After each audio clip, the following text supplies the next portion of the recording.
True Crime Brewery contains disturbing content related to real-life crimes.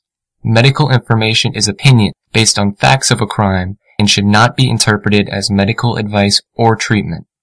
Listener discretion is advised.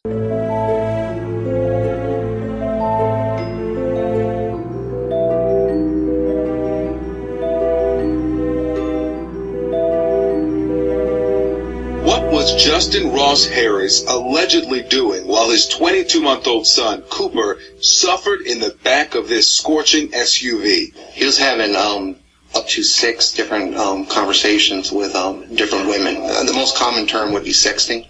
Stunning claims of raunchy text messages, suspicious internet searches, and a plan to kill his son.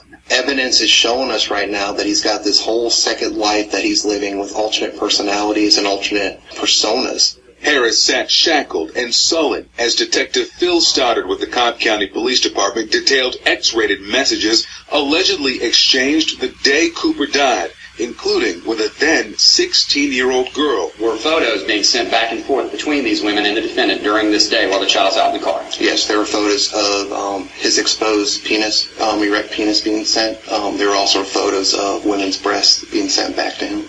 No visible reaction from the 33-year-old's wife, Leanna Harris, who sat with her family and supporters in the packed courtroom. He was a loving father. He loved his son very much. We went on family vacations together, and he was a good dad. But just 5 days before Cooper's death, Detective Stoddard says internet searches revealed that Harris watched videos online about the dangers of being trapped in a hot car, and that Harris visited a web forum devoted to the child-free lifestyle. So you don't have any evidence that he actually typed in a Google search or a Reddit search or anything for child-free. True. We're getting so far afield from the events of June the 18th. This has got nothing to do with those events whatsoever. The status of his marriage and his fantasy life has got nothing to do with the events of June the 18th. We're just getting so far afield, Judge. This isn't relevant to anything. The detective also testified the couple had financial problems and took out life insurance policies on Cooper. They had 2 policies on Cooper. The first policy was a $2,000 policy through the Home Depot. Now, the second one, was this something that they got back in 2013? Yes, November 2012 is when he signed up for it. Okay. And was it something that you still had at the time of the child's death? That is correct. And how much was the policy? It was a $25,000 policy. Stoddard laid out the strange way he saw Harris reacting the day Cooper died. He started off trying to work himself up, and we're watching him on the camera as he's doing this, and he's walking around and he's rubbing his eyes, and he's, it looked like he's trying to hyperventilate himself. No tears, no, real emotion coming out of him except for, the huffing.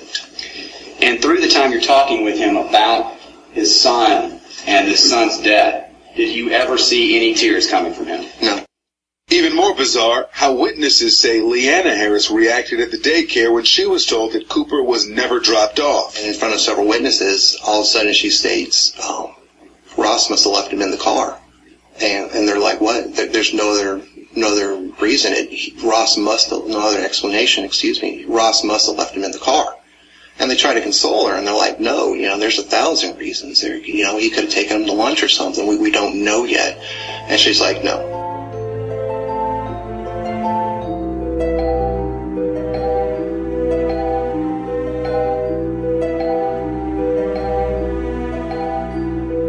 Welcome to True Crime Brewery. I'm Jill. And I'm Dick. Good evening.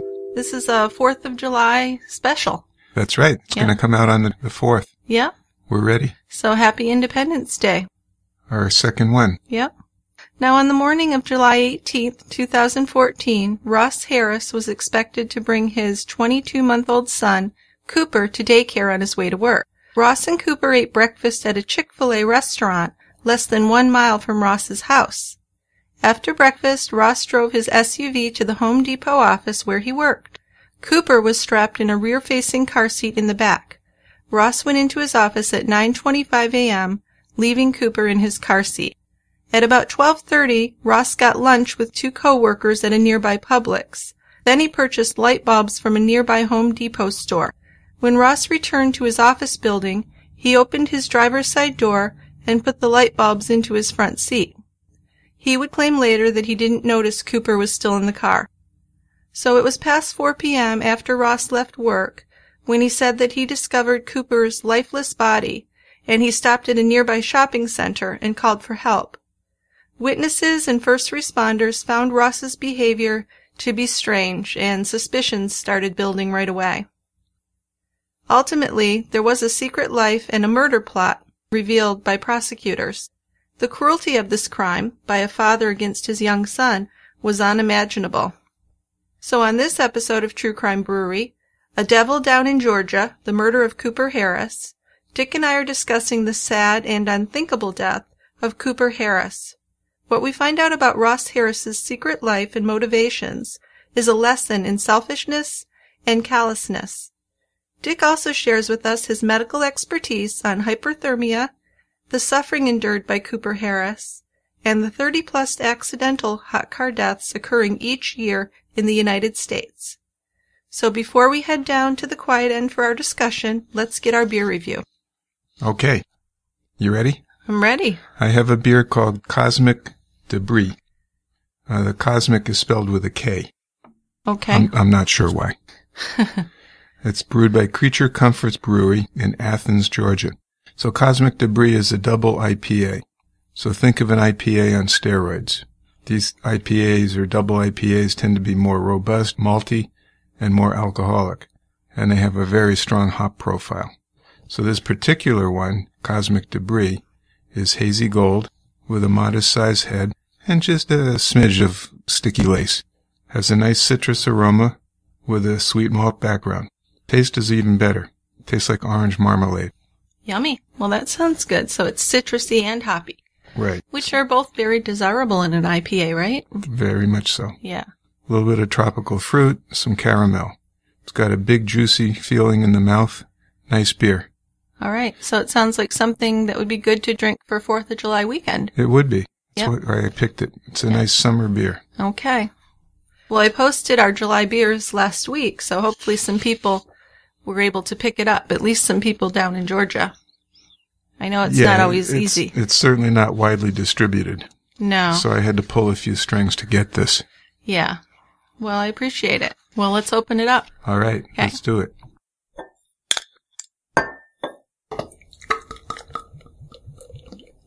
Okay. Are you ready to head down to the quiet end? I am. I got the beer. Okay. You got the glasses? I do. All right. Let's go down. Let's go. It's a good crowd here today. There really is. Yeah. It's a nice, beautiful weekend. They've all been to the fireworks store. Yes. Because I see bags of fireworks, which always makes me nervous because I think they're going to shoot their fingers off. Yeah, I know. Well, you've been traumatized by your medical background. Yeah, there's always some jerks that do that at home and lose pieces of an extremity. Yeah. So I guess I'm biased. Yeah. But, yeah, it looks like people are ready for a good time on the 4th. All right. And beer is always great on the 4th. Yeah, beer and fireworks really go well together, don't they? They kind of do, as long as you're careful, right? I was thinking more like drinking and watching them, not setting them up. Yeah. So whoever's setting them off is not drinking. Exactly. That's what I'm thinking. We hope. Okay. Sounds good. Okay. Here we are at the end, and I'm going to start off our conversation. Okay. So Ross Harris grew up in Tuscaloosa, Alabama, and his close friend Billy Kirkpatrick describes Ross as a massive dork, a guy who approached strangers and who played his guitar on the beach. Well, why does that make you a dork? Well, because I think that he was very, would go over and talk to people and say stupid things. I mean, I think of a dork as somebody who's really socially inept. Well, I think he was. I think he reached out socially, but he was inept in what he did with it. Well, okay. Anyway, that's what his friend said. I mean, I like the fact that he would play his guitar on the beach and stuff. Sure. That doesn't sound terribly dorky. No, I guess not. And it's really hard to get a lot of background on him, I found. But we do know that he settled down and got his college degree after he met his wife, Liana. And they were married for 6 years when they moved to Atlanta. Now, Ross had taken a job as a web developer at Home Depot, and Cooper was born just a few months after they set up a home in Atlanta. So according to friends and family, Ross was a doting father who was proud of his healthy, beautiful baby boy. Liana and Ross's marriage wasn't perfect, but they did seem like a normal, happy family to most people. Well, nobody really has a perfect marriage, right? Just us. Yeah, but we're still in the honeymoon phase. Yeah. Plus, we're older, so. Yeah, maybe that's it. I think that's it. But I think there's always stresses in a marriage and things to work through. And I think it's worse when you're young and starting out. Oh, no question. Absolutely. Yep. Yeah. So Ross was the one who took Cooper to daycare most mornings, and Leanna... That was part of the routine. Yes. Ross took the baby to daycare. Most times. And this is important, as we'll see when we talk about forgotten baby syndrome. Okay. All right. I'm just putting my 2 cents in. That's what you're here for. So Leanna was the one who would pick him up after work. Now, Leanna arrived at the daycare on the 18th, as she always did. And when Cooper wasn't there, she called Ross on her cell phone to see if there was some kind of a mix-up, but Ross didn't answer. Leanna worried that maybe Ross had left Cooper at home. Yeah, now, to me, that's kind of strange to jump to that conclusion. Well, I think the more you hear about this, though, you're going to find out that she was kind of like the mother to both of them, and he was kind of like a big kid, it seems. Okay. So I think that she was the responsible one. So she immediately thinks that, oh, geez, he forgot the baby at home. Well, I think what she immediately thought, surprisingly enough, was that he left the baby in the car. But then she was hopeful that maybe he'd left the baby at home, which would be really scary, but it wouldn't be certain death like the car would be. Well, I don't like either of those suppositions. Well, I don't think she did either. Okay. But she did call a neighbor to check the apartment, and of course Cooper wasn't at home. So then Leanna rushed over to Ross's office, and this is where a police officer found her. She was at the Home Depot office, and he told her the terrible news that Cooper had died after being left in a hot car for 7 hours. Now, the officer explained that Ross hadn't taken Cooper to daycare that day, but had left him in the car in his office parking lot. Now, there are a lot of things that were said about her reaction and her behavior at this point was unusual. She didn't seem hysterical like most of us mothers would be. Right. And her behavior when she found her husband at the police department was even stranger. That's an extension of that we'll get to, yes. Yeah. But at this point in the story, she's at the office, and if you look at the surveillance footage of her waiting at the Home Depot, she does seem calm. She's sipping on a drink. Right. She doesn't seem frantic, which is very strange. It is. Yeah. Because we've already heard the concern that, well, my husband either left him at home or left him in a car. Right. You'd think she'd be more worried. You would think so. And we can't say what was in her head, but her behavior seemed unusual. Yeah. So at this point, if we're worried that this baby's been in the car for over 7 hours, that is certain death. It was in the 80s that day outside, the temperature. Right. 85 degrees Fahrenheit about? 85 to 90. Okay. So he would have died from hyperthermia, which is overheating or heat stroke. Right. So I'm going to have you come in now and talk a little bit about what happens to the body. All right. And some facts about that for everybody. I'll put my scientific hat on. That'd be wonderful. So heat stroke. This is something that occurs when the body's temperature is over 104 degrees. The symptoms of heat stroke include dizziness, disorientation, seizures, hot skin, rapid heart rate, and loss of consciousness. So this is when it's 104 or over. When the body's core temperature is over 107, the body shuts down and internal organs stop working. So if you get to that point, you're in big trouble. Yes. So how long would it take for the car to get over that temperature? In this closed car, the temperature would rise about 35 degrees in an hour and over 50 degrees in 2 hours. So it doesn't take long. No. So if the ambient temperature is 85 degrees, within 2 hours it's over 130 degrees. Okay, so would it matter if the car temperature was only like 65 or 70 with the air conditioning on when he left him? It will take a little longer. But still. Not a big difference. Right. And what if he'd left the window cracked open? That has little or no effect. Really? Really. Even if there's a little breeze? Even if there's a little breeze. Wow. Okay. So most of these cases occur in children that are less than 2 years old. Well, yeah. Because if you're over 2, you're going to get up and pound on the window or something. Right, you're going to do something. Yeah. So they had some studies that looked at cases from 1998 to 2016. Okay, so what's that, 18 years? 18 years. Okay. There's 700 cases described in the United States. Wow, that's quite a few. It is. And it peaked and then it went down for a bit and then it started coming up again. So the idea is that some education was helpful, but that it was stopped or discontinued and people got lax again. Really? So there was some kind of educational program online about take a second look in your back seat or something? Right.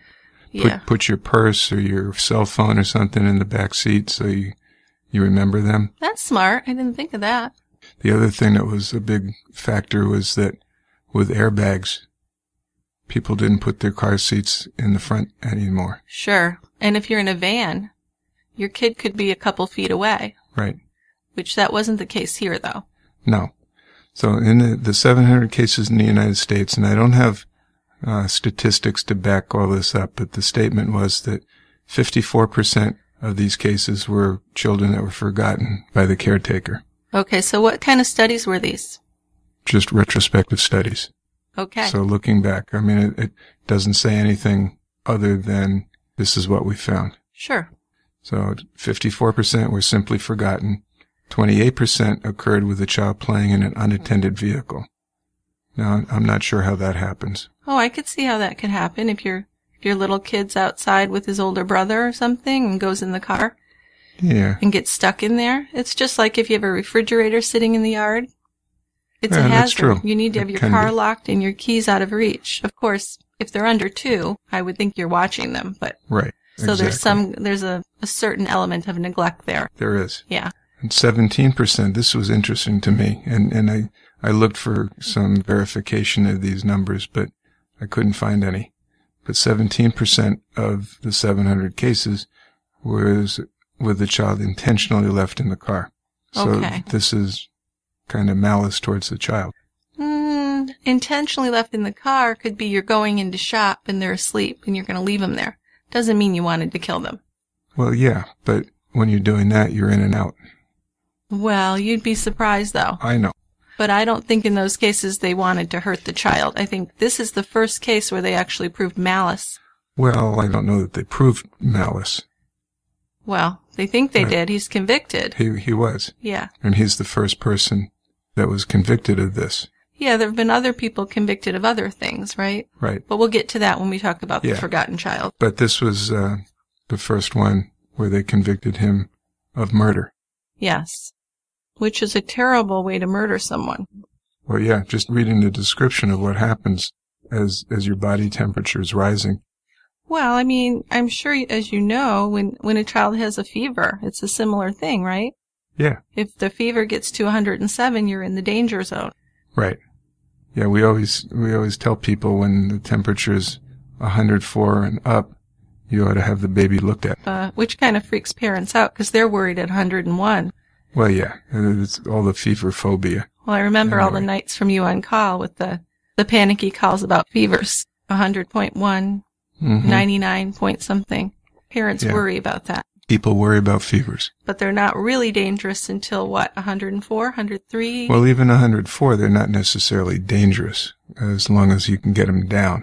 Yeah, but you might want to know what's causing it at that point. Yeah. Yeah. I mean, usually when I'm on call and somebody calls up and says that their child has a temp of 104, 105, I'm going to say take them to the hospital and have them evaluated.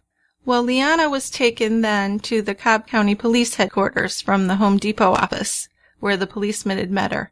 And that's where Ross was already being interviewed. To police, Ross's story wasn't coming together. They didn't like it, right? Right. They didn't like it from the start. No. And in an interview room at the police department, Ross Harris was videotaped the entire time. Now, as he waited alone in the interview room, Ross intermittently wept and paced the room. And he would repeatedly say, oh God, why? And then he did this deep breathing, kind of almost like Lamaze breathing. And he did drink some water. And this video has been widely seen on TV shows and on YouTube of how he behaved. And it was strange. I don't know if it means he did anything. No, but, and maybe that's our own biases in thinking how should a parent act. Well, that's the danger I worry about. When they find out that their child has died. Right. And I'm positive that everybody doesn't act the same. Of course. Right. But they were suspicious about how he was reacting to the news of his child's death. Right. And it was bizarre. And so was his wife's. To me, hers was even a little more concerning. Yes. But we'll get there. Okay.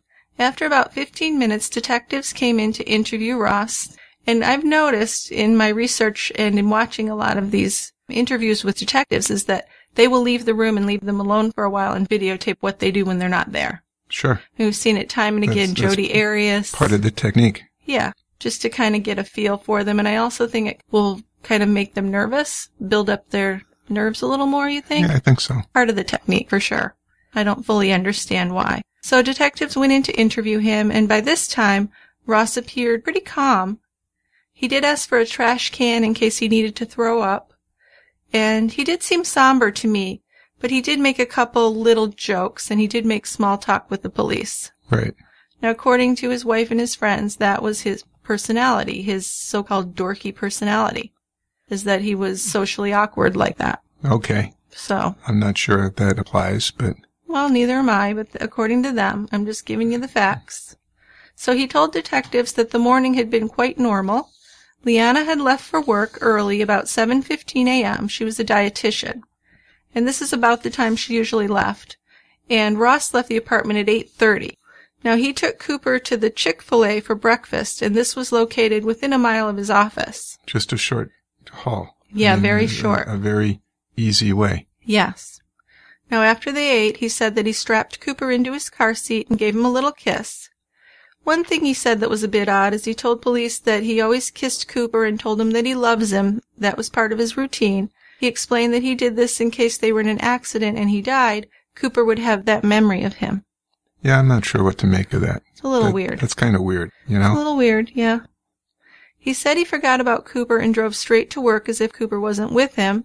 He said he probably didn't hear him because he fell asleep very easily in the car. So I understand that completely, but that means he'd have to buckle him in and he'd have to be right to sleep after that. Yeah, because it's a mile. Yeah. From the Chick-fil-A to his work. Right, and he's not a newborn. Nope. So it's a little odd there, too. There's another kind of red flag, as we say. To me, yeah. Ross told police about his day and about getting lunch at Publix.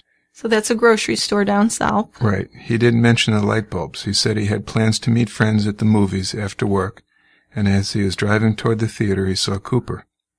Because, according to him, his wife was going to pick Cooper up. He took him to daycare, and his wife picked him up from daycare. Yeah, that was the routine. He's going to join friends for the movies because he doesn't have the baby in the car. Yeah, they were going to see a 5 o'clock showing of, was it 22 Jump Street in 2014? I think so. Probably. It's a comedy, yeah. He was going to see it with 2 of his other computer geeky friends. Yeah, well, it's an alleged comedy. Yeah. Yeah. Not bad, but go ahead. Okay. So as he's driving towards the theater, he saw Cooper, motionless in the back, in his car seat. He realized that Cooper was in the car and he lost it, pulled over and took Cooper out of his car seat. Cooper wasn't moving or breathing. No pulse. Ross said he called the daycare to tell him to keep Leanna there if she showed up. But the daycare didn't answer. No. Why would you do that? Well, his explanation was that if she showed up at the daycare and found out that the baby wasn't there, he'd want her to stay there and be picked up by police instead of going off in a panic somewhere else. Sure. Okay. Okay. So he didn't call 911 because 4 people who were on the scene had already called 911. Yeah, there were several people. This was a little, outdoor shopping center. Yeah. There was a Mexican restaurant called Cinco's, I think. A Subway. There were a few little places like that. And there were some guys working on lighting that came over. So there were quite a few witnesses who came over to help. Right. So he called Leanna's phone, his wife's phone, but a police officer answered, told him to get off the phone. Yeah, I think the police officer didn't answer, but the police officer that had arrived where he was told him. Get off of there. Said get off the phone. Because he was acting strangely, and I guess they found him threatening and belligerent. So this was a small female officer. Jacqueline Piper, I think her name was. She testified in the trial. And she told him to get off, and he said, "Fuck off, my child just died," or something like that. Yeah. But he was pacing around the place screaming. He wasn't really assisting or, he wasn't at the side of his child, which rubbed everyone the wrong way, I think. Yeah, no, he wasn't. Yeah. He was walking to and fro. Yes, right. The police took Ross's phone and asked for his passcode. They asked Ross if he was normally the one who took Cooper to daycare. Ross said it was usually him, but sometimes Leanna took him. Yeah, now he was a little bit flighty about that, and I thought, that's a little strange. I think he's trying to make it sound like it wasn't his normal routine necessarily. He said we swapped back and forth. But then later on, most people would say, yeah, he almost always dropped him off in the morning. Right. Yeah. It's the routine. Yeah, right.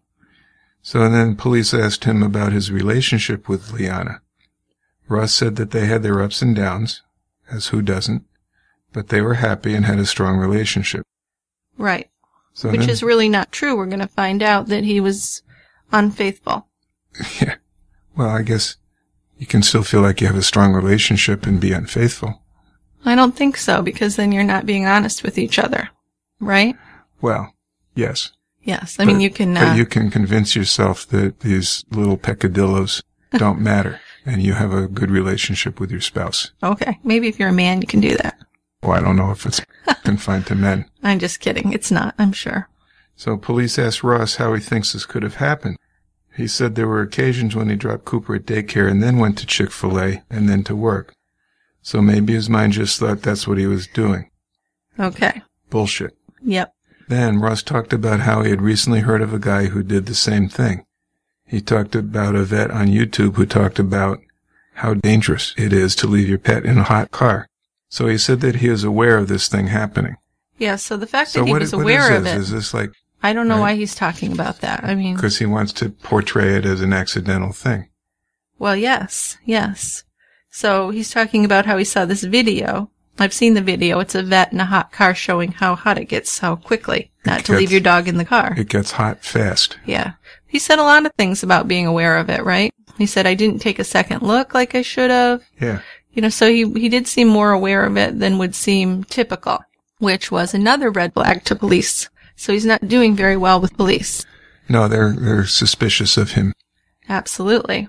So he was talking more about Cooper's car seat. They talked about how he had a forward-facing one, and then 2 weeks ago he'd switched out this rear-facing one. Well, yeah, that's the preferred method. Yeah, I know. I mean, forward-facing is dangerous, or potentially dangerous. Yeah, but at 22 months, don't they start getting to the point where... Nope. No? I mean, it used to be, and probably back in this time, that... Only a couple years ago. Well, it's not that recent. Okay. But it used to be that once you hit a year of age, you could swing the seat around and have it forward-facing. But then they pretty quickly rescinded that and said, no, it's still better, as long as the child hasn't gotten too big, to have it rear-facing, because it's safer. Yeah. So maybe that's what happened. Well, and it would come up in the trial that maybe he was a little too big for the seat. Also, that would make him more visible if he was bigger. So that was an issue in the trial. So the way this seat was set up, you've got the two front seats of the car, and then right in the middle of the back seat, you have this rear-facing car seat for the child, which pretty much abuts the seats, right? It's right there. Right. So his head is like maybe a foot from where the baby's head would be. Mm-hmm. Very close. So that's another interesting thing. But the police did tell him that they were going to charge him with cruelty to a child. And they put him in a cell and went to interview Liana. Now at this point, Ross said that this was completely unintentional. He talked to them about how it was an accident. He was distracted. He never would have done it on purpose. Police did allow Liana to come in and see him. And the video continued to roll as she went into the interview room with Ross. So with Liana, Ross broke into tears and said he didn't mean for it to happen. Now this is after he's been kind of pacing back and forth and not showing a huge amount of emotion anyway. Not crying, for sure. Right. Liana seemed pretty calm and told Ross that she knew he didn't do it on purpose. So she's acknowledging that it happened. Yeah, now he's telling her his story just as he told police, and this whole thing's strange to me. I'm a mom. I don't care how much I love my husband. If he did that, I would be ripping his head off. I'd be so furious. Well... I wouldn't be that forgiving right away like that. At least a little more emotional. Oh, geez. Right? A lot more emotional. You know, she took it all kind of in stride. Unbelievable. That's her baby. That's unbelievable. So that is very odd, and I know that people are different, so it might just be how she is. Oh, possibly. But she did seem like a cold fish towards her baby. And Russ said to Liana, I was up and down, dreading he was going to look terrible. So here's another thing police grabbed. That's kind of a stupid. It's kind of an idiotic comment. Okay, but devil's advocate. You look, you see that your child's been in the car all day. Oh, fuck. I went to work. I left him in the car all day. You pull over. You might be thinking in your head, he's going to be very dead. This is going to be horrible. Okay. He's going to look terrible. He is, but that's not the thing that would come out of my mouth. No. That quickly. And I would think as a parent, you're still going to have that hope, even if you knew. You're still going to have that hope, right? That's just how it is to be a parent. Yeah, and the other thing that people were surprised at was how calm Liana seemed. Yeah. She said to Ross, "Did you say too much?" Which I'm wondering what she meant by that, and I'm sure the prosecutors were wondering what the meaning of that was. Yeah, there was some explanation when she testified, but I think we'll probably get to that. She did have kind of an explanation, but it did sound suspicious. Oh, very. Yeah. I mean, just the fact that she's showing this much concern for him and his legal predicament is odd to me. I wouldn't give a shit about that at this point. No. No. I mean, I'd be like, lock us both up. I just want my baby back. Your almost 2-year-old was left in a car and died a horrible death. You'd be thinking that would be the primary focus. You're going to think nothing else matters, right? But that's me. I mean, some people might be like this and not be criminal. Who knows? Yeah, I mean, I don't want to convict them yet. No. But it did make police wonder. Yes. Yeah. So later that night, Leanna called Ross's cousin and her friend Katie, saying that she was just staying out on her sidewalk. So she said that as long as she stayed outside, Cooper's death didn't seem real. Katie said that she wasn't surprised by Leanna's calm and how forgiving she was of Ross, because that's how Leanna was. That's her personality. She was strong and she was calm. She was the one that held things together, which I totally see that in the relationship. She was the one that was responsible in holding things together. Yeah, he's the dorky guy. He's like the big baby child. Yeah. Yeah. She has 2 kids. Right. And I have friends like that, with husbands like that, and it's horrible. It's a bad position to be in. Oh, good. So you're going to keep me for a while. Well, yes, because you're a man and you are responsible. Thanks. It's very important. But there are situations like that. You know, with women and men, obviously. That's for sure. Yeah. So she did go in the house, and she said she did go into Cooper's room and cry. Now, she didn't have her baby or her husband. She called her mother, and her mother was actually very freaked out. Much more emotional acting than Liana. And Liana actually said to her mother, I don't know why I can't cry. So I think there's an element of shock here that we should consider. Okay. You know, maybe she hadn't gotten to that point yet. I'll give her that. Okay. So what about Ross's behavior at the scene? Well, that was pretty odd, or considered to be pretty odd. Yeah. Audio and video footage showed Ross yelling and being aggressive. He never asked to hold Cooper or to be with Cooper. That was really odd. Very odd. Why would you leave your child's side? He was handcuffed and put in the back of a cruiser. He didn't try to resuscitate Cooper or check on him, just running around yelling when he wasn't cuffed in the car. Okay, so he did say that he knew he was gone. Right. So that's valid. But I still think you would do whatever you could until people got there. Wouldn't at least you? hold him. Sure. Yeah. So video footage from his visit to the Chick-fil-A seemed unremarkable. But workers at the restaurant said that Ross was introducing Cooper to them, almost like he was showing him off. The other thing that was noted on the video was that Cooper was wide awake while at the restaurant. So it wasn't like this kid was sound asleep on Ross's shoulder. So how do you feel about that? Do you feel like a kid could be wide awake, eat his breakfast, get buckled in the car, and fall right to sleep? I think it's tough. I mean, I guess it's possible. Look how quickly I can fall asleep. Yeah, it's true.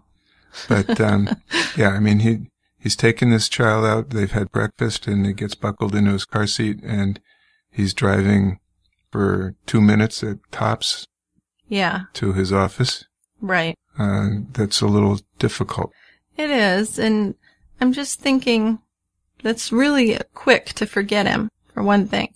And all of these little things are, well, this might be okay, well, this might just be that, she might just be this, he might just be that, but they keep piling up is the problem. Yeah. Right? I mean, if you look at these as individual events, they might not amount to much, but Right. if you take the accumulation of them, Yeah. they start to add up. So it's kind of a strong circumstantial case, they would say. I would think so. Yeah. Now, another issue with this distance was that the drive was 1/2 of a mile, and he would have had to forget Cooper within 2 minutes. So I saw that on the Dateline. Andrea, what's her name on Dateline, did a drive in the same car in the same area, and it took her less than 2 minutes to make the drive from the Chick-fil-A to Ross's office. Yeah. That's very quick to forget you have your baby in the car. You've just fed him and got him into the seat. It is.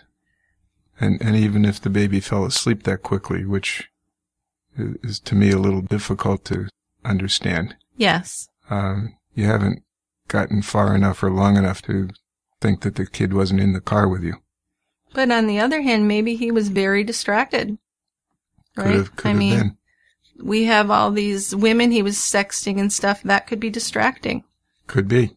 So there's this thing called forgotten baby syndrome, which is a real thing, I guess, where parents can forget their child. Well, Do you think it's a real thing? it's a hypothetical thing. Okay. And there's some strong hypothetical evidence that it's a real thing. So it's a working theory. It's a theory in process. Okay. You want to tell us a little bit about that? Yeah, I hope I don't bore people. Oh, you never bore me. Well, that's Other people can fast forward if they don't Okay. like it. Get your fast forward fingers ready. No, come on. So this is going to talk about neuroanatomy and neurochemicals. Okay. So go to sleep now. Just spice it up a little for us. Okay, I'll try. So we're talking about how this forgotten baby syndrome occurs. There are two brain structures. One is called the hippocampus. The other is called the prefrontal cortex.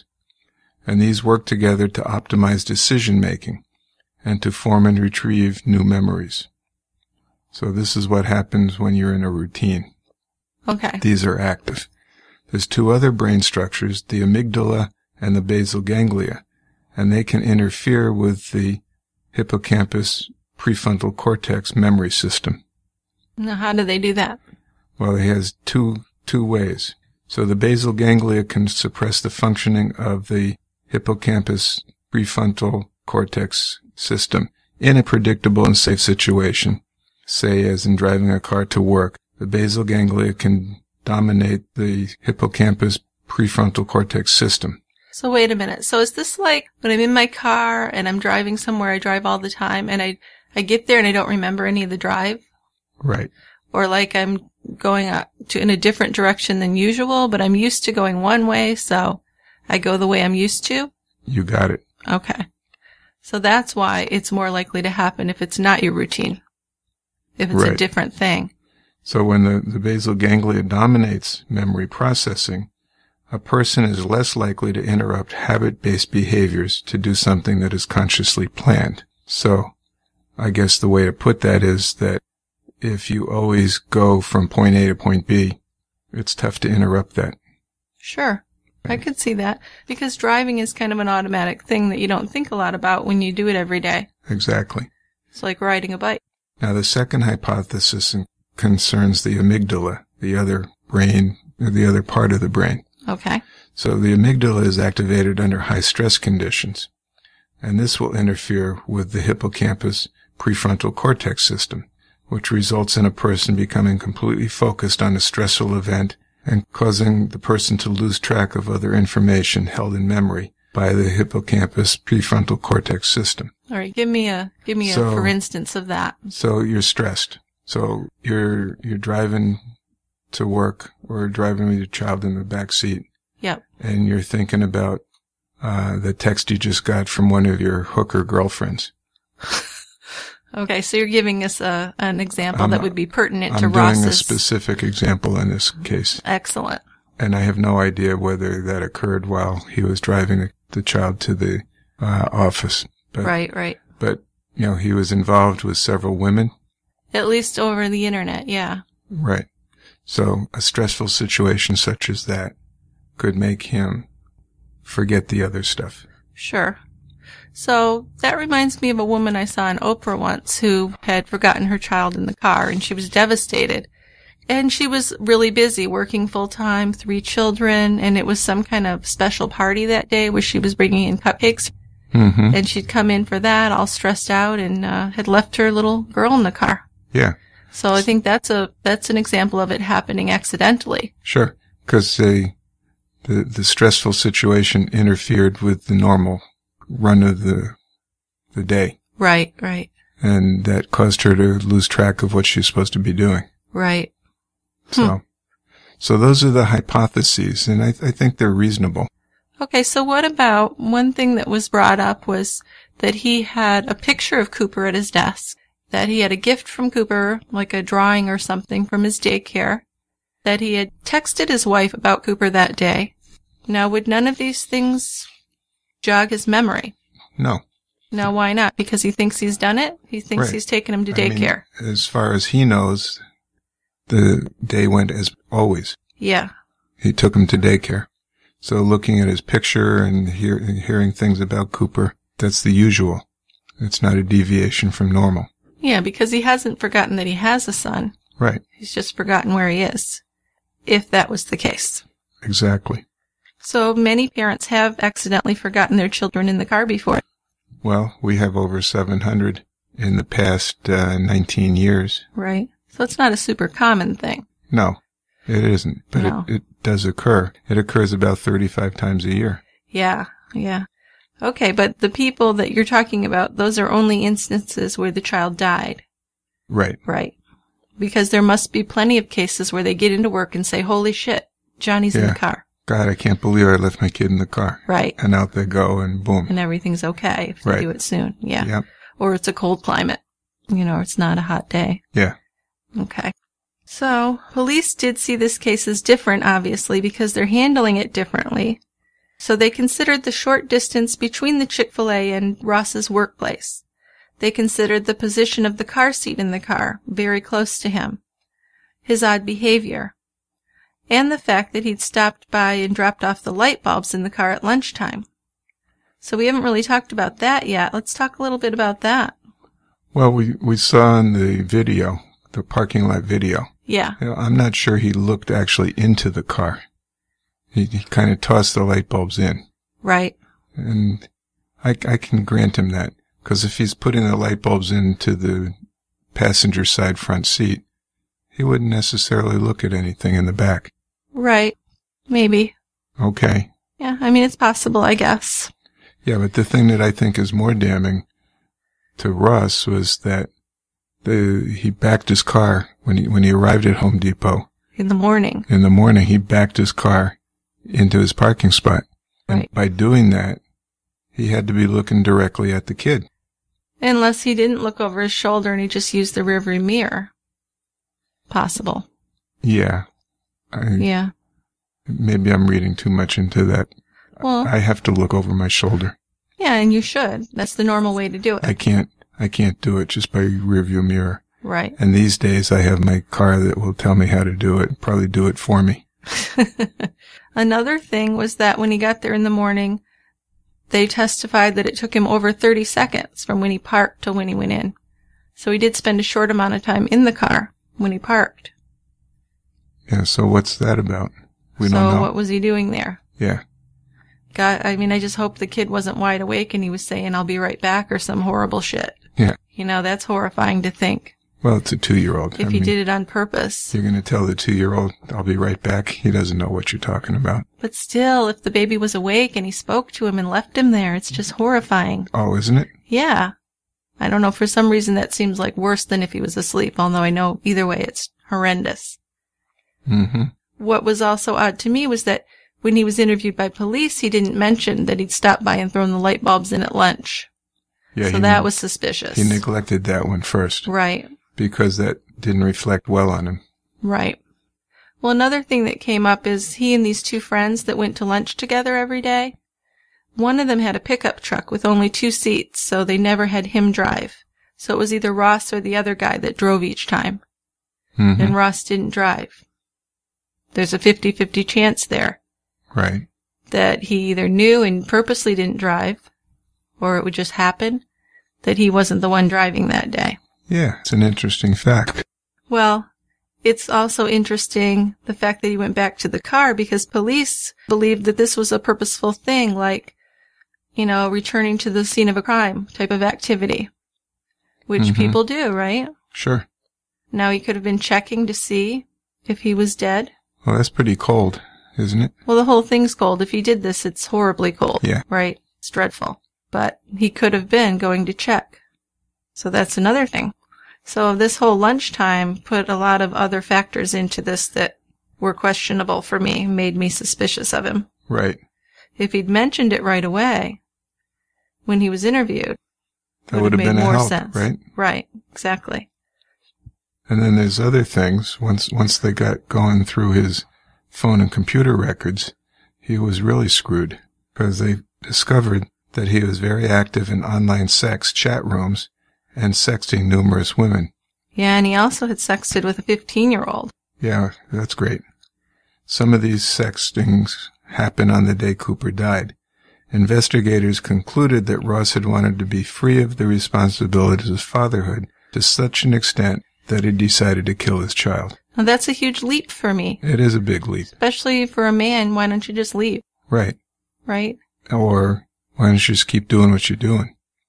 Yeah, he seemed to have it pretty good. Yeah. There were some talk that they were having some financial problems, but it didn't seem major. No. No.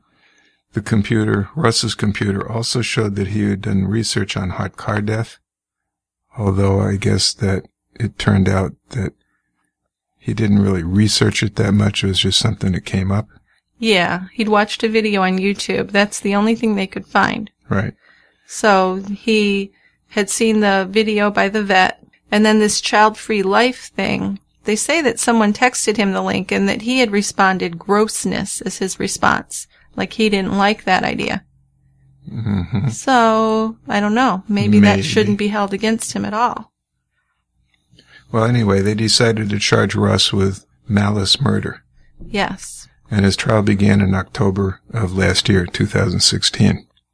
Now, my issue with these sexting things is, he's a scumbag. But I don't know if that has anything to do with... I don't think it has anything to do with what happened. I think they went way off track on that. Well, I think they got to present that stuff to make him seem like a jerk.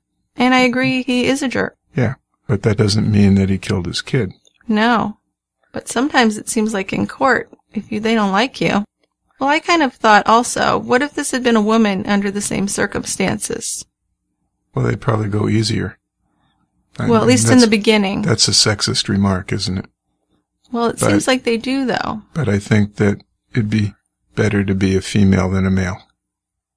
In this instance. Situation. Although I think if they found the sexting and stuff on a woman, they'd probably head the same direction once everything came out. But I'm just thinking, in the beginning, if a woman was freaking out and pacing, they wouldn't lock her in the car immediately. I think being a large male made him more of a threat. I think so. Made him more unlikable. So yeah, the trial began in October 2016, so that's a little over 2 years after the incident. Right? So he's been in jail for a while. Yep. And his wife has divorced him. Over this time. Yes. Although she continues to support his innocence. Yes, she doesn't believe that he killed Cooper. Well, she doesn't believe he killed him intentionally. Well, yes, that's what I mean. He was responsible for his death. He certainly was responsible for his death. Okay. And nobody will deny that. Right. But she thinks that he's innocent of malice. Right, that he didn't plan it and do it on purpose. So my question then is, well, why do you divorce him? Well, because of the infidelities and the lies and that. Oh. Yes. So she didn't know about any of this? No, I guess he did have a history of, looking at porn a lot, but no, she didn't know about this stuff. So she didn't know that he was doing active sexting, and actually he had been with prostitutes, correct? Oh, yes, he had several times. Yeah, he paid escorts. I guess that would take care of that marriage. Sure. So police officer Jacqueline Piper from Cobb County was on patrol, and she responded to the call of a child not breathing. So she drove into the shopping center, and she testified that Ross sounded like he was fake crying. that he would make small talk and ask her about his job, and then he would scream like Will Ferrell, I think she even said, like he was acting. Yeah. Well, so you that's could tell a good role model to act about. I guess. But you could tell right away that she had a bad idea about him. Yeah. And others did too. So I kind of feel like, wow, that's really judgy to come to a site like that. Well, not just her though. Other bystanders thought the same thing. Yeah, so maybe they're right. But it did seem kind of judgy. Yeah. So he's in the back. And maybe that didn't come out right away, you know? Well, maybe, but when she was talking about it, she was talking like he was an asshole from the beginning. Yeah. She didn't like him. No, she took an immediate dislike for him. Absolutely. Yeah. But other people that were there didn't think he was that great either. No. Everyone thought he was acting bizarre. Yeah. And the fact that he walked away from the kid, nobody liked that. Well, I wouldn't. No. So he had asked her about her job and made some small talk, and then he made this complaint that the police car was too hot, which you can see how that would go over. No kidding. That was... You just cooked your child, and you're complaining about the police car being too hot? Yeah. Which she said she had the air on, so... You know, he does seem like a whiny bitch. He does. Doesn't he? Yeah. Yes, he does. Okay. So the prosecution showed her dash cam when she drove up to the site, and you can see Ross pacing back and forth with his hands on his head, screaming, you know, my wife's gonna kill me, oh my God, my boy, stuff like that. Yeah. Which all seems okay to me, but the whole walking away from him and pacing. Kind of okay. And my wife's gonna kill me, that seems weird. Right. Yeah. So the men that were working at the shopping center where Ross pulled in and took Cooper out of the car and put him on the pavement, they testified that they helped and they attempted CPR. And they gave their opinion on Ross's reaction, which they didn't think it was right either, because they were attempting CPR until the ambulance got there or the police got there. Right. They didn't stop, even though they said it seemed like he was definitely gone. Yeah, he was gone. He was gone for hours. But Ross didn't help with the CPR. No. So he left it to the bystanders. Yeah, which seems odd. Definitely. Yeah. Detectives testified about searches that they were able to find on Ross's computer. They didn't find any files on search words murder, child, or car deaths. Yeah, so this whole idea that he researched hot car deaths kind of went by the wayside. That Right. didn't really seem like a thing. Didn't sound like it was going to stand up. No. But then we get into the sexting and the prostitutes and stuff. Yeah, which looks really bad. Really bad. So there was an escort that testified that she advertised on a website called Backpage. Ross had met her 3 times in May 2014 at an Econo Lodge. So For sex. For sex. And then they reviewed his behavior at the scene, including how he complained that the back seat in the cruiser was too hot as he sat there handcuffed following Cooper's death. Now we had a string of women, not just one. No, several. Several. Took the stand to say that they had sexted with Ross or had sexual encounters with him. He had communicated with 6 different women on the day Cooper died. So I guess that would categorize the stressful situation. I don't know, is that stress or is that distraction?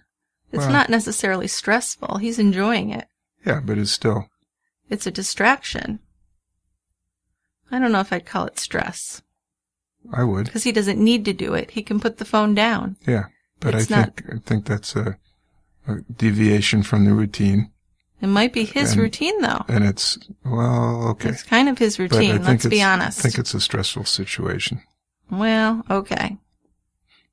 So he had communicated with all these women on the day Cooper died. After strapping Cooper into his car seat, Ross had messaged a woman on Whisper, "I love my son and all, but we both need escapes." Prosecution made big stuff out of that. Yeah, which I didn't really go too much for, because that just sounds like escapes, like you need to go out with your friends and stuff. Or go out and cheat. I mean, that by itself that doesn't sound like you're terribly damning. Doesn't sound like you're going to kill your son. Now, there were some things he said that I found more disturbing, like there was one comment he made to a woman about how he felt trapped in his marriage and he had nothing to show for it. I thought that was much more damning. But that's just me. The prosecution made more of this. Now, in the trial, it was also revealed that Cooper had a scratch on his face and abrasions on the back of his head. So maybe now you could go over the coroner report. Well, basically, the coroner report said that the child had died of hyperthermia. So he had breakdown of his internal organs. Yes. Now, the abrasions that were described were probably described or explained by the poor little kid thrashing around in his car seat. So, do you think he had seizures? Maybe seizures, but he was trying to escape or trying to get out, and he was thrashing his head back and forth. Oh, God. Yeah. That's awful. Isn't it? And what about the scratch on his face? Just being agitated and upset? Yeah. So there was no sign of long-term child abuse? No. No old bruises or old broken bones or anything? There weren't any of that. Okay. So the defense team said the entire case against him had been twisted by prosecutors to make Ross look like a monster. A computer expert testified that Ross had never actually searched for information on hot car deaths. He had clicked on the one YouTube video about the dangers of leaving a pet in the hot car. So the defense said that Ross hadn't even looked into the car when he threw the light bulbs in, because according to the video and his defense attorneys, his head never went below the level of the roof. Friends and colleagues testified that Ross was really a very good dad. Even the women that Ross sexted with testified that Ross always spoke with love about his son and seemed to be a caring father. Well, give me a fucking break. Whoops, what? So his fuck buddies Yeah. said he's a good dad. Yeah. I'm not going to believe that for a second. Okay. Why? Because he's cheating on his wife, he can't be a good dad? No. Okay. He can't. All right, you're harsher than I am. Well, I mean, how do they know what kind of a dad he is? Well, okay, they don't know. His friends, though, some friends and family said that he was a really good dad, not just the women. Well, the women have no idea what kind of a father he is, so I'm just going to totally discount their testimony. Well, I think the defense's attempt here was to show that he didn't say, oh, I hate having a kid and I want to get rid of him. He didn't say anything like that. Well, I'm not sure he said anything. I mean, he's just there to have sex with these women. Well, the sexting, he had to say stuff. And he's going to talk about his kid? Well, he did. With some of them, yeah. There were some of them that he would say he was in love with and, sing them songs and all this bullshit. Yeah. So they weren't all just pure sex. There was some romance. Air quotes, romance. Give me a break. Okay. That just doesn't work. So that doesn't work for you. Not in the least. Okay. Liana testified for the defense even though she had divorced him. Although she believed that Ross had destroyed her life by cheating, she said that he was a good dad to Cooper. So she'd never seen Ross show anger or malice toward Cooper, she said. She did testify also that he could be forgetful. In regard to Ross's interrogation, she testified that that was just his personality, was to make small talk. And when he fell down crying in her arms, she believed that that was his genuine grief, which he could only reveal to her. So she's an odd person. I'm really How do you buying feel about that. How do you feel about her? Well, I'm thinking at best she's just kind of ignorant, or at worst she was complicit in this. Well, I don't know. I don't think she was complicit, but I'm telling you that I have this feeling about her, like she loved him more than her baby. Okay. Right? She seemed more concerned about him. That's not a bad thought. So, which I don't like that. Complicit, I don't know. Well, I don't really think she was complicit. She was odd. She was cold. The thing that makes me think that is what she said to him in the interrogation room. Did you say too much? Right. So, and I can see your thoughts too, that he was the baby. Yeah. And she was taking care of him. It seemed that way to me. I just didn't like that comment by her. No, and nobody did. But she did seem to be the caretaker of him, like she was worried about him. That's true. Which to me, a mother should always pick her child first. So that didn't seem good with me. Right. But I can kind of see that it seemed like she was the boss, she was the caretaker, whatever. She was weird. She was. So she testified that she'd known for years about Ross's problems with online pornography. And she'd offered to give him a divorce if he wanted to be free and be with other women, but he said that he wanted to stay with her and Cooper. So I don't know what to make of that exactly. Well, That means he wants to continue being married and still being able to do what he's doing. Well, then why would he kill his child? Because it got to be at the point where he had to decide what to do. But he could have divorced her. Yeah, but who does that? So are you thoroughly convinced that he did this on purpose? Not 100%. No. But I think there's enough evidence that suggests that he did it on purpose. Okay. Well, in cross-examination, the prosecution pointed out that Ross had lied to her all the time. He had sexted with a teenager. There was actually a 15-year-old and an 18-year-old. And he'd had the sexual encounters with prostitutes. And she was cross-examined for 2 days, which was a humiliating experience, but she did hold to her belief that Cooper's death was an accident. Now, one thing that was irritating about her testimony was she seemed more upset to me about the cheating than about the fact that he'd killed her son. Right. That was terrible. Uh-huh. Yeah. So I don't know if she's just a demented person. What did you think about that? Well, I think her priorities are screwed up. Yeah. But, yeah. I mean, if we're looking at it as Ross is the real baby of the family, right, then I can kind of understand those actions. Sure. So Ross was found guilty on all counts, including malice murder, cruelty to a child, sexual exploitation of children, and that's for texting with the 15-year-old. Yeah. And the dissemination of harmful material to a child. So when we're talking about sexting, we might not have been very clear. He did send pictures of his penis. Right. And he requested pictures of the women's genitals as well. Yeah. So this was not just flirting. No, this is a little bit more. Yep. So the defense team believes that the verdict will make life more difficult for parents who accidentally leave their child in a hot car. Now, when you were talking about that, you said that a lot of them did get charged, even if it was an accident. Right. Right. But they weren't charged with murder. No. They were charged with what? They were charged with child abuse or endangerment to a child. Yeah. And the most of the things I read, they were acquitted. Oh, really? Yes. Okay. So is there a difference when it wasn't the parent, but it was a babysitter or some other caretaker? Yes, because they were supposed to be caretaking. So when they were charged, there was a 90-something% conviction rate. Wow. Yeah. Of child abuse but not murder. This right. was the first one where it's been this malice was the murder. only one that was murder. Okay. Okay, well, I'm not sure if they totally convinced me that he did it, but I don't like him. He's a jerk. Nobody likes him. And but you know what? What? We've had a few convictions where we think that the jury convicted the person on the basis of just not liking him, just being a shit of a person. Right. Yep. In fact, most recently, the Bella Bond case. Right. We're convinced, or at least I'm convinced, that they convicted him. Let's not talk about that too much, because only the members hear that. Okay. So it's not something that most Scratch people have that. heard. But yeah. There's instances where if you're unfavorable to the jury, you're more likely to be convicted. I think so, yeah. Right? Yep.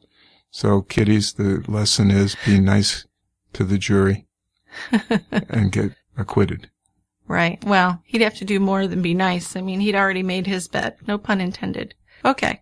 Now, before we wind down and get to feedback, I'd just like to do a little self-promotion. Well, I think that's always a good idea. Yep. I mean, we want to tell people what's coming up and have them looking forward to things. Right. So we have a website, tiegrabber.com, and if you go there, you can join Team Tiegrabber and get some exclusive content just for members only. You can join for $2 a month, $3 a month, or $5 a month. We'll send you a gift, and you'll be a member. And we've done... How many have we done now? We started in March, so I think we have 5. 5 or 6? Yeah. Yeah. And we've got the O.J. Simpson series coming up. We're doing a 4-parter on the O.J. Simpson case, the murders of Ron Goldman and Nicole Brown. Also, another way to support us is to shop for some of our merch at Shop the Brewery on our website. We have some cool stuff there. We have great t-shirts. We have snifters. We have our new credit card size bottle openers.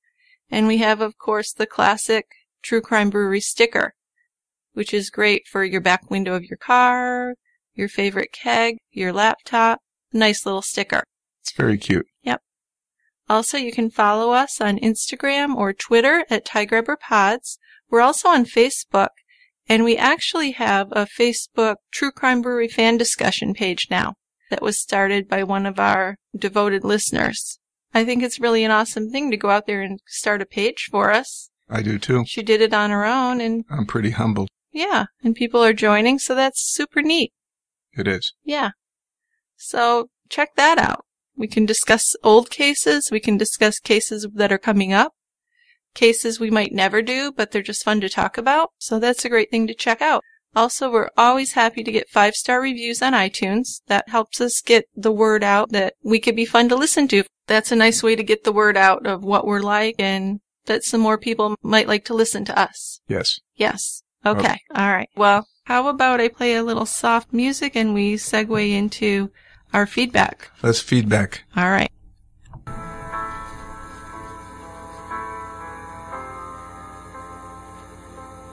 You were standing in the wake of devastation, when you were waiting on the edge of the unknown, and with the cataclysm raining down, inside's crying, save me now. You were there, impossibly alone. Do you feel cold and lost in desperation? You build up hope, but failure's all you've known. Remember all the sadness and frustration, and let it go.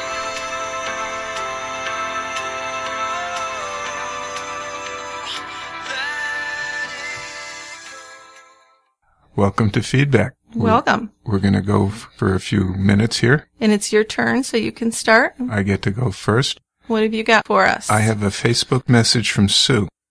Hi, Dick and Jill. Every time I start to listen, I'm reminded of my first grade reading books, Dick and Jane.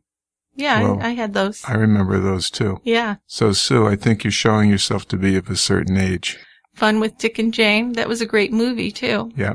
The original with George Siegel and Jane Fonda. That was a little different than Dick and Jane. Yes, but that was the name of it, and they had the book at the beginning. Don't know if you ever heard of them. Oh, yes. Anyway, I love the beer reviews, but how do you get all those beers? Do you have to order them? Here in Pennsylvania, we have beer distributors that only sell the commercial beers. Even the taverns don't sell more exotic beers. Help. Love the podcast. I like to use my headphones while I work in the house or yard, and I used to put on, listen to crime shows on YouTube. But yours is so much better to listen to. They remind me of my old books on tape. Great, great, great job. That pretty much says it. So, Sue, I get beers from people that I do trades with. Trading is a big thing. That's probably my primary source. So how do you make these connections with other beer drinkers across the country, though, if you don't really have that yet? Well, I'm on a website that... There are a couple different ones, right? There's a couple different ones, and I'm on one that I've gotten to be friends with a bunch of people, and we're always sending beers back and forth. So that's one way. Yeah. And then there's a bunch of commercial sites, websites that you can order beer from. But you have a pretty good local store where you get a fair amount of them, too. I do, but it's more local stuff. Yeah. So if you want some of the exotic ones, either you got to be friends with somebody from that state. Yes. You look up the website, a particular website, where you can expect to pay premium money. Well, shipping beer. Shipping it costs a lot. Shipping costs a lot, and they jack the price up like crazy, especially for the popular ones. Absolutely. So, but there are ways to get the beers. Okay. All right. Well, I have a Facebook message from Julie, which is a suggestion for a case. So she says that, first of all, I love the podcast. I work in a factory, and y'all help me through a lot of 11-hour days, so thank you. Well, you're welcome. There's a case that is close to home for me that I would love for y'all to cover. The victim is 12-year-old Shonda Scherer. This case did get national attention due to the unbelievable circumstances. She was killed by 4 teenage girls after being tortured throughout the night. There are 2 books written about it, so she suggests a book for me, and she says that this case has stayed with her for over 20 years. So she says, I hope y'all will consider doing it. So this was a 1992 murder, and there was quite a bit of publicity on it. I looked it up on the internet, of course, and it might be worth doing. It's sad. Okay. Reminds me a little bit of Sylvia, but it's more modern, of course. But still, same kind of situation. Well, I've already been going over, well, what would I title it? Probably Mean Girls, right? That would be that would probably be it. Okay. Well, thanks, Julie. And I have another Facebook message from Liana, who says, Michigander here. All right. All right, she says. Another case from near me is Ricky Holland. It's a terrible story about a 7 or 8-year-old that was murdered by his adoptive parents. So this is about a 7-year-old who was found dead in a ditch in 2006, and his adoptive parents said he had run away. So I'm immediately suspicious of a 7-year-old running away. Well, of course. But anyway, so this looks like a case that would be a good thing to investigate and maybe do. Sounds like an incredibly sad case because I believe he had old injuries, so he had been being beaten. Yeah, he was an abused kid. So he was already, there was some kind of abandonment or issues with his original parents. Right. Then he went to these foster parents who adopted him. These adoptive parents who treated him probably worse. So he just had a shitty life, and he did. That's incredibly sad. Yep. Okay, but we'll consider it? We should. Okay. I have another suggestion from Kate331. I live in Oil City, Pennsylvania, and I would really love to hear your ideas on the Shauna Howe case that still haunts us to this day. I walk the bridge all the time she was thrown from. I hope you will consider this. We weren't allowed to trick-or-treat in the dark or without an adult my entire childhood. So this is a 1992 murder, and trick-or-treat was actually prohibited by the city council after this happened. And this is a little bit lesser-known case than the Shonda Scherer case, but there is a fair amount out there, so it's definitely worth adding to our list. So thank you for your suggestion, Kate331. Good idea. We'll look into that. Yeah. I have another Facebook message from Kendra, who says, I always like to put a face to the episode involved in all these tragic stories. So today, after I listened to the episode about Isla Reynolds, I looked online and there happened to be an update regarding the case. Thought your listeners might be interested. I also have to tell you both that while I was listening to another episode, at the end you read comments from listeners. I heard Dick read a post I had made on Facebook. So she's a 2-timer already. Yeah, see? Way to go, Kendra. It was really cool, and I could hardly wait to make my best friend listen to it. Keep up the good work. So for those of you who don't remember or don't know, Isla Reynolds was a 20-month-old who disappeared from her father and father's girlfriend's house in December of 2011. Yeah, this is in Maine. This is in Maine. The biggest investigation in Maine history. Right. Police determined that Ayla couldn't have left on her own. The mother's side of the family is planning a civil suit, but they need to have her officially declared dead first. And police are continuing to follow up leads. So she hasn't been declared dead. No, but police do believe she's dead. Yeah. If you'll remember, there was a large amount of her blood in the basement. Right. Right. Not just a drop. No. And there was a lot of suspicion of the adults that were in the house that night were very evasive. Yeah. Well, I think the consensus is that the father was involved. Yeah, and I think what we said on that episode is that it's really going to take someone to confess or spill the beans. Someone's got to rat out the other person. And I'm surprised that hasn't happened. I think usually someone breaks down. They haven't yet? No. Well, and I'm surprised the mother's doing the case, though, because I remember the mother continuing to be friendly with him, right? Right. So that was odd. Up to a point.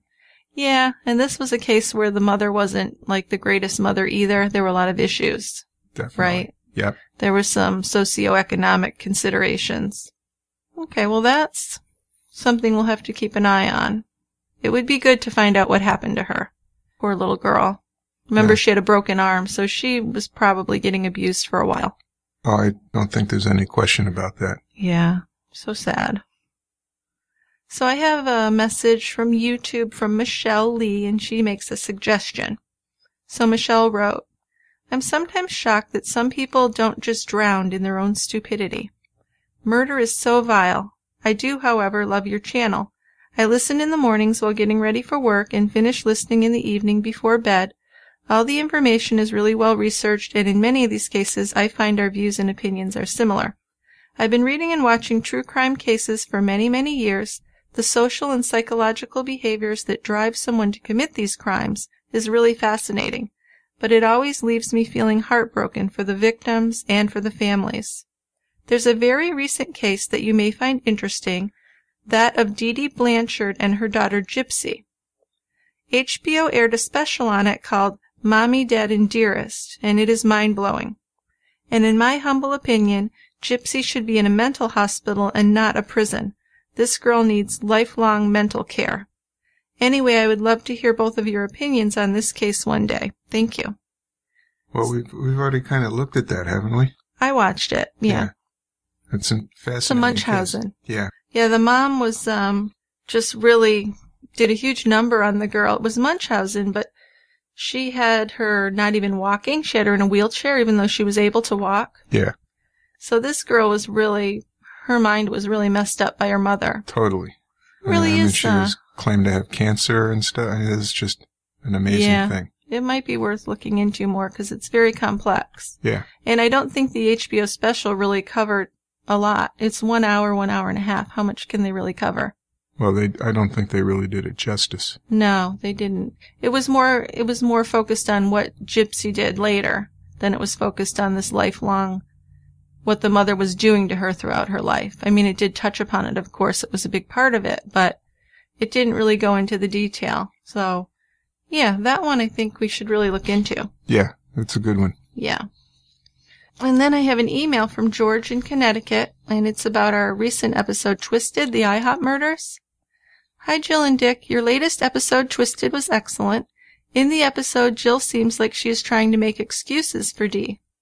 I think you have difficulty believing that people really do these crimes, Jill, which is kind of funny considering all the crime research you do.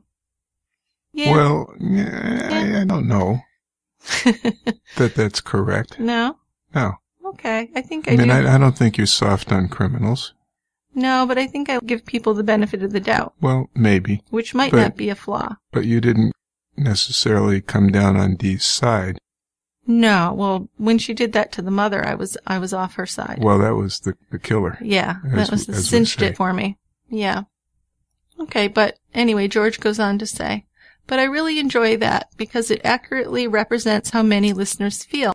As caring citizens of the world, we can find a lot of these crimes unimaginable.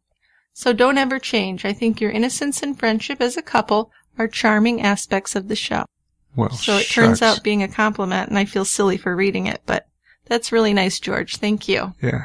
Thank you, George. But I think you're right. I think normal, caring people can find a lot of this shocking and hard to believe because it doesn't make sense. Like we said with that episode, murder is just stupid. No kidding. Right? Yeah. Yep.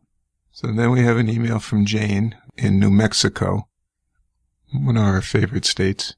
New Mexico is so much fun. Well, we've only really been to Albuquerque and Santa Fe. But yeah, I love it there. Haven't explored too much. I love it though. So this is also about Twisted. My feeling about Dee Castile is that she was more involved than she said. No one is that gullible, especially an intelligent person who's been around the block a few times like Dee. Good point. Exactly. Love or infatuation can make us do crazy things. Also, as an alcoholic who hasn't had a drink in 7 years, I know that alcoholics can live life in a fog. While listening to the episode, I was actually yelling at her as she made the deal for Art's death. But I really jumped off the D train when she did what she did to poor old Bessie. Yeah, I'm with you there. Yeah, I think that's a pretty unanimous thing. That was so cruel. Bessie was helpless and trusted Dee. Yeah, I mean, she kind of prepared her last meal. Isn't that horrible? Yeah, she ordered her the food, and yeah, it was terrible. And Jane, by the way, congratulations on 7 years without drinking. That's quite an accomplishment. You bet. And as for the two thugs who did the actual murders, they seem like mindless, violent souls. Alan, who started the whole thing, was a narcissistic coward. What a shitty bunch. Good description. Yeah. Twisted was the perfect title. True. Was very twisted. I don't know what to think about the guys that actually did it. What do you think about those guys that actually did it? She says they seem like mindless, violent souls. I think that's a correct assessment. You think they didn't really think about it? No. So maybe they were just stupid? I mean, I hate to just label people. I think they're really stupid. Yeah. And I think that at least the one guy, Mike. Yeah, the one who took the money? Yeah. Might have been more naive than the other guy who did the killings. Yeah. Or allegedly did the killings, but still. Well, I kind of felt like Mike was trying to impress Dee. I think he had a thing for Dee. Yeah. No, I think he did. And so he thought this was going to impress her. Just like she was trying to please Alan, and then Mike was trying to please her. It is a shitty group of people. It surely is. It's just like the perfect shitstorm. Yeah. Okay. So I have one more email from Joni in New York, and it's also about Twisted, the IHOP murders. I guess that was a popular episode. Yeah, and I like to get the recent feedback because it's still fresh in my mind. Yeah. I can remember it better. I don't have to go back and listen to an old episode. So Joni says, does anyone else think that Alan and Dee were actually having sex? I think that's how Alan got Dee to do whatever he wanted. She thought they would be together. I know he was gay, but sexuality has many shades, and he was manipulating enough to begin an affair with her. My heart really went out to Dee's kids, who seemed to care for her. Not only did she abandon them with her actions, but she disappointed them and chose spending time with Alan over spending time with them. Dee was a sympathetic character to me as we learned about her early years, but I had no empathy for her after she helped hide Art's body, and when she set up that poor old woman, I wanted to scream. I think a lot of people were... We all did. Really disgusted with that. You can sort of see her working with Alan to kill his lover. Can you? Well, I can, okay. to a degree. But, I mean, the killing of that mother, Bessie, that's awful. just gratuitous. And it's just horrifying. Well, and this, I think she points out a good fact about she had these kids that cared about her and were pretty good kids considering the childhood they had. Right. And she would leave them alone to go out with this Alan asshole. Yeah. So, I mean, the more I think about Dee, the less I like her. Yeah, we don't like her very much. No, but I think she was kind of put in a sympathetic light in the articles and that book we read. In the beginning, at least. Maybe. Like a victim of circumstance, Yeah. but she clearly made some horrible decisions. She made some really poor decisions. So what do you think about Joni's idea that Alan and Dee were actually having an affair? I don't think it was a physical affair. No. No. And I know that sexuality has different boundaries or takes or whatever. Yeah. But I can't see them having sex. Do you think that's what Dee wanted, though? Yes. Yes. And she thought that that would happen? Maybe. Did she think that if she did whatever Alan wanted, they'd end up to be together? Yes. Wow. These are my succinct answers, huh? Yeah. But, I mean, of all the people, the one I'd really like to analyze, I guess, would be Alan. Because what a monster, really, right? Oh, yeah. He's a monster. He's truly a monster. Yeah. Just wreaking havoc on anyone who meets him, really. And when Dee helped set up that murder, that was bad enough. But like she said, when Dee went back and helped to hide that body, to me, that's a whole other world. Mm-hmm. I mean, it was an idea, which is still awful. But then to actually see that in person, and this was a guy she knew who was kind to her. Art was a kind man to her. He was. And she's helping clean up all that blood and mess. That just makes me think that she's a bad person. She's not a good person, that's for sure. Right. Just, what did Jane say? A shitty bunch. I like that. She got that to a T. That would be a good title for that episode, The Shitty Bunch. Let's rename it. We could put them in the squares like the Brady Bunch, but their faces in it. The Shitty Bunch. The Shitty Bunch. That'd be great. Okay, that's all I have for feedback. I know you want to get going, so we'll wrap up this podcast. Let's finish it off because the dogs are starting to bark. So anybody that might hear that in the background, we apologize. Wow, Sophie is pissed. Yeah. All right, we got to end it. Okay. Jesus. Okay, goodbye. We'll see you at the quiet end. Next time. Take care.